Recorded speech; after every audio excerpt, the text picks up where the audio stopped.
Hi, I'm Andy Fisher. I work at the University of Nottingham. I work in the philosophy department where I'm a professor.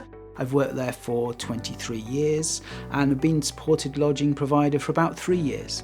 So supported lodgings is something with less expectation of fostering. So we wouldn't, for example, be expected to take them to the dental appointment or hospital or the education things. That would be taken care of. As it turns out, because we cared about this person, we did more anyway.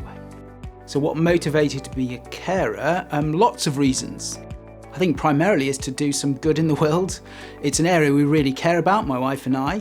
So what are the main differences between unaccompanied asylum seeker looking after them rather than a teenager brought up in the UK? Right, so the language is going to be different and you're going to have to navigate things like food and these sort of things in different languages.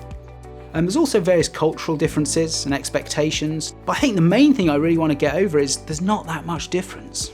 The expectation was it was going to be really, really tough and there'd be really lots of big issues, but it wasn't like that at all. So I think the biggest surprise for me is how easy it was and how well we got on together. But we got to know her quite quickly and she became more and more confident in our environment. And so after a week or so, I think she felt much more part of the family.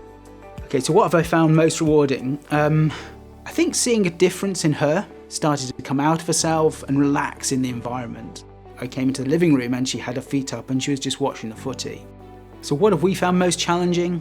I think it's trying to help her navigate all the systems in order to become a refugee. So what are our top tips? I think the first one is to be honest with yourself. That's sometimes tough, but what I mean is ask yourself, what is the motivation? So some of the things that we had in our list of pros is you're supporting someone, you're helping make a difference in the world. In the cons list were things like, actually our space isn't our space anymore. And it will take up both physical space and they will take up mental space. So there'll be a lot of things we need to think about. And the other thing to remember is it's actually a lot of fun. It's a very rewarding thing. They don't just leave you on your own, you're in a team and there's great training and support. Also, there are some amazing, life-changing, memorable experiences, both for them and for you. So I think they're really important things to keep in mind. So an example of a really rewarding experience that we had was she lived with us for a period of time, over 2 years. And when she moved out, she found a house. And then we went round to visit her in her house. And when she was at her door and said hello and everything, that felt like she'd come all the way around and she was bringing us into her home.